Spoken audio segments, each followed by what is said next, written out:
오늘은 4단원에서 1단원 경제성장의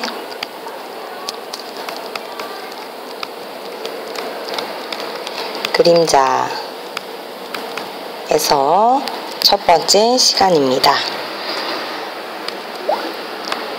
자, 오늘 배울 내용은 페이지 155쪽입니다. 자, 경제성장 과정에서 나타난 문제점을 오늘 먼저 알아보도록 하겠습니다. 자, 여기 그림에 나와 있는 이야기를 보면 정우가 어머니를 따라 무료급식소 봉사를 갔습니다. 거기에서 경제적으로 어려움을 겪는 사람들이 많다는 것을 경험한 이야기가 나와 있습니다. 자, 이렇게 우리 사회에는 경제적으로 어려움을 겪는 사람들이 늘어났다라는 문제가 있는데요. 자, 그래프를 한번 살펴보도록 하겠습니다. 자, 그 중에서도 고소득층, 중산층, 저소득층 중에서 우리가 중산층의 비율을 한번 봅시다. 75.4, 75.3, 71.7, 69.2, 67.5 점점 어떻게 돼가고 있나요? 네, 맞습니다. 줄어들고 있죠. 자, 중산층이라는 것은 경제적이라던가 사회적, 문화적 수준이 어느 정도 중간 정도 되는 집단을 일컫는 말인데요. 자, 중산층의 비율이 줄어들었습니다. 그러면 이 중산층에 있었던 사람들이 어디로 간 걸까요? 고소득층? 저소득층? 네, 저소득층으로 내려간 경우가 많다는 것을 우리가 확인할 수 있습니다. 자, 고소득층의 비율은 별로 변화가 없죠. 그에 반해 저소득층의 비율이 많이 늘어났어요. 물론 중산층에서 고소득층으로 올라간 사람들도 일부 있었겠죠. 자, 그러면 봅시다. 우리가 이 그래프를 보고 알 수 있는 사실 뭘까요?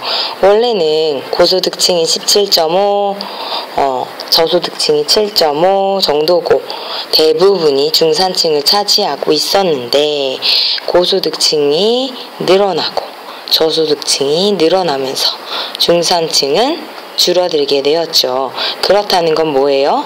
잘 사는 사람도 많아졌지만 못 사는 사람도 많아지고 이 차이가 바로 커졌다라는 것을 알 수 있습니다.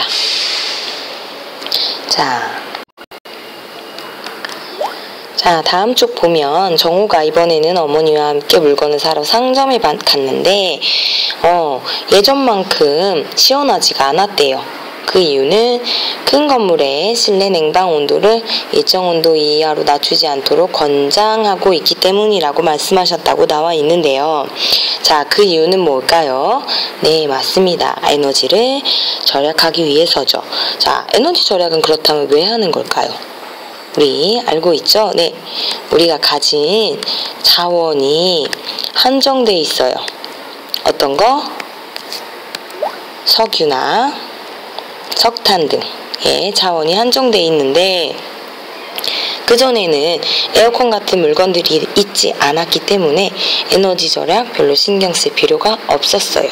하지만 경제가 성장하면서 우리가 가전제품 같은 것을 많이 사용하게 되고 그로 인해 에너지를 많이 사용하게 되고 전기를 많이 사용하게 되고 자원이 한정돼 있는데 우리가 많이 사용하게 되니까 무슨 문제가 일어난다?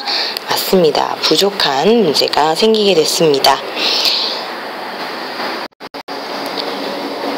자, 좀 더 살펴보면 그러면 에어컨 온도 규제하는 까닭 뭘까요? 네, 뭐 하기 위해서?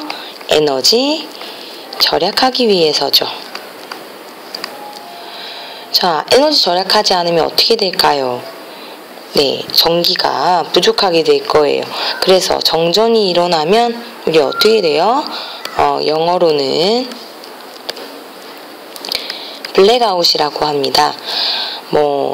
전기, 가로등, 그 다음에 뭐 TV, 여러분이 쓰고 있는 것들, 가전제품 대부분이죠. 다 스탑, 멈추게 된다는 거죠. 아주 심각한 일이 일어나게 됩니다. 그 다음에 어머니께서 주유소에 들르셨대요. 기름값이 또 올랐네요. 자, 대부분 우리나라 석유는 뭐 하고 있어요? 우리 무역할 때 배웠죠? 수입하고 있어요. 그런데 가격이 오르게 되면 생활하기 점점 어려워지죠. 그러면 이렇게 경제 성장으로 자원의 사용이 늘어났는데 이런 자원을 모든 사람들이 다 필요로 하고 있어요. 하지만 이런 것을 모두가 다 마음껏 흥청망청 쓸 수는 없죠. 그렇기 때문에 확보를 해야 되는데 그것이 점점 어려워지고 있습니다. 가격도 오르고 있고요. 그러면 부족하게 되면 어떤 일이 일어날까요? 네, 우리가 지금보다 훨씬 생활하기가 불편하게 되겠죠. 그렇기 때문에 우리는 지금 자원을 쓸 수 있을 때 뭐 해야 한다? 그렇죠. 절약해야 합니다.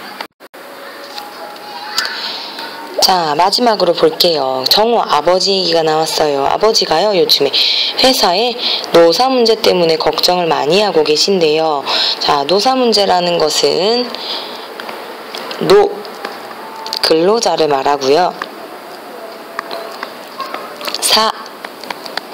회사를 말해요.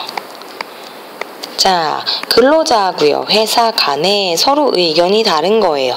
회사는 최대한 월급은 적게 주고 일은 많이 시키고 싶고요. 근로자는 일은 적게 하지만 월급은 많이 받고 싶어요. 이런 것들이 서로 갈등을 일으키죠. 자, 이것을 노사 문제라고 하는데, 자, 서로 자기의 이익만 주장하면 될까요? 안 되겠죠. 자, 회사도 어느 정도 물러서야 하고요. 근로자도 어느 정도 물러서야 하는 게 필요합니다. 계속 갈등을 일으키고 싸우면 우리 근로자들이 뉴스에서 본 적이 있을 텐데 파업이라는 걸 해요. 우리 일 안 할 거예요. 합니다. 그러면 회사 입장에서는 어떻게 돼요? 약속한 물건을 만들어내기로 약속을 해놨는데 파업을 하면 만들 수가 없어요. 그럼 계약이 문제가 생기기 때문에 회사가 큰 손해를 보게 됩니다. 그러면 회사가 손해를 보면 사장님만 손해일까요? 아니죠. 회사가 손해를 보게 되면 이익이 줄어들고 근로자한테 줄 수 있는 월급 또한 줄어들게 될 거예요. 결국에 길게 보면 근로자 또한 손해를 보게 된다는 겁니다. 그렇기 때문에 서로의 이익만을 주장하는 것은 옳지 않다. 자, 우리가 오늘 3가지 경제 성장이 발생했을 때 문제점 알아봤습니다. 뭐였죠? 첫 번째, 빈부격차가 심해졌어요. 중산층이 줄어들었다고 했어요. 그 다음에 두 번째, 자원이 부족해요. 우리가 편리하게 쓸 수 있는 건 좋은데 너무 많이 쓰고 있어서 그것이 문제가 되고 있죠. 자, 세 번째, 노사 갈등이 일어나고 있습니다. 자, 그 전에 예전에는 가족끼리 모여서 논농사 밭농사를 짓고 살았을 때는 노사 갈등 같은 것이 있지 않았겠죠. 하지만 공장에 사람들이 다니고 회사에 다니면서 회사의 입장과 근로자의 입장이라는 것이 생기고 두 가지가 서로 차이를 보이기 때문에 이렇게 갈등이 일어나는 문제가 생기게 되었다. 자, 요 3가지를 잘 기억하면 되겠습니다. 오늘 공부는 이것으로 마치겠습니다.